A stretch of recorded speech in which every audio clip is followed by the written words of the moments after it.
ខ្ញុំឃើញសំណួរក៏សួរនៅក្នុង inbox របស់ខ្ញុំក៏ថានៅពេលដែលកោសិកាមហារីកពវៀនឡើងនៅក្នុងឈាមតើយើងគួរធ្វើយ៉ាងម៉េចបន្តទៀត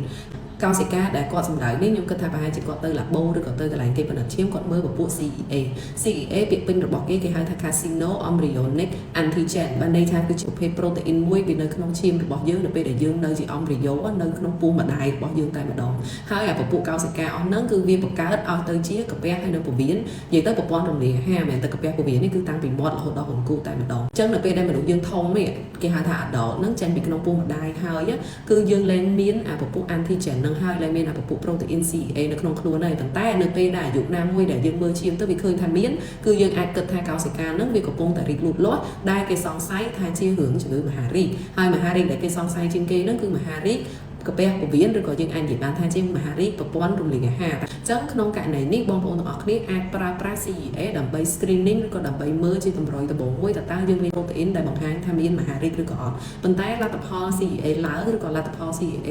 ចុះឬក៏ថាអត់មាន CEA នៅក្នុងខ្លួនហ្នឹងគឺយើងអាចធ្វើរោគវិនិច្ឆ័យជំងឺមហារីកបានទេអញ្ចឹងបាទខ្ញុំតែងតែណែនាំថានៅពេលដែលបងប្អូនទៅបណ្ឌិតឈាមគឺគួរតែមានការពិនិត្យពិគ្រោះជាមួយគ្រូពេទ្យហើយនៅពេលដែលបានលទ្ធផលឈាមគឺត្រូវឲ្យគ្រូពេទ្យអ្នកបកស្រាយបើមិនអញ្ចឹងទេបងប្អូនទាំងអស់គ្នា check ទៅឃើញអា CEA ឡើងខ្ពស់ហ្នឹងនាំគ្នាភ័យគិតថាខ្លួនឯងហ្នឹងមានមហារីកតែពិតអត់ទេឬក៏មួយទៀតឃើញ CEA ហ្នឹងវាធ្លាក់ចុះទៀតអញ្ចឹងគិតថាខ្លួនឯងហ្នឹងអត់មានមហារីកហ្មងអាហ្នឹងក៏អត់ត្រូវដែរតទៅគ្រូពេទ្យបានគាត់ដឹងថាតើពេលណាដែលវាមានជំងឺពេលណាដែលវាអត់ជំងឺ CEA វាមិនឡើងនៅពេលដែលយើងមានតែមហារីកកាពះពវៀនទេវាអាចឡើងនៅពេលដែលយើងមានមហារីកសរីរាង្គផ្សេងៗដូចជាសរីរាង្គកាពះទីរ៉ូអ៊ីតដូចជាសរីរាង្គដើមទ្រូងដូចជាសរីរាង្គមួយចំនួនទៀតដូចជាសួតឬក៏ក្នុងករណីថាយើងមានមហារីករំពេងអីក៏ CEA ហ្នឹងវាអាចឡើងដែរចំណុចមួយទៀតដែលធ្វើឲ្យ CEA ឡើងមិនមែនជារឿងមហារីកទេគឺពាក់ព័ន្ធជាមួយនឹងរឿងរលាកគេហៅថាមាន inflammation ជាពិសេសមាន inflammation ឬក៏រលាកនៅតាមផ្លូវប្រព័ន្ធរំលាយអាហាររបស់យើងដូចជាអ្នកដែលគាត់មានជំងឺ IBS គេហៅថា inflammatory bowel syndrome អីហ្នឹងគាត់មានការរលាករ៉ាំរ៉ៃមួយចំនួនក៏អាចធ្វើឲ្យ CA ហ្នឹងឡើងនៅក្នុងករណីខ្លះដែរខ្លះគាត់មានជំងឺពាក់ព័ន្ធជាមួយនឹងប្រព័ន្ធភាពស៊ាំគេហៅថា autoimmune disease ហ្នឹងក៏ធ្វើឲ្យ CA ហ្នឹងឡើងមួយចំនួនដែរហើយអ្នកខ្លះទៀតនៅពេលដែលគាត់មានជំងឺពាក់ព័ន្ធជាមួយនឹងថ្លើមមានជំងឺពាក់ព័ន្ធជាមួយនឹងលំពែងដូចជារលាកលំពែងអីអញ្ចឹងក៏ធ្វើឲ្យ CA ហ្នឹងអាចឡើងនៅក្នុងករណីមួយចំនួនដែរអញ្ចឹងការឡើង CA មិនមែនទាំងអស់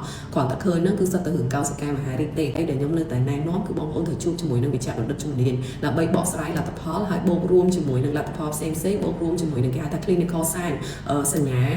វិទ្យាសាស្ត្រមួយចំនួនឬក៏គេមើលការថតការអមវិទ្យាសាស្ត្រផ្សេងៗទៀតដើម្បីសរុបឲ្យទៅជារោគវិនិច្ឆ័យណាមួយដើម្បីកុំឲ្យបងប្អូនទាំងអស់គ្នាធ្វើរោគវិនិច្ឆ័យខ្លួនឯងទៅភ័យឬក៏ធ្វើរោគវិនិច្ឆ័យខ្លួនឯងទៅស្រាប់តែគិតថាខ្លួនឯងអត់អីតាមពិតយើងមានបញ្ហាអីមួយដែលយើងត្រូវដឹងតទៅគ្រូពេទ្យបានអាចប្រាប់យើងបាន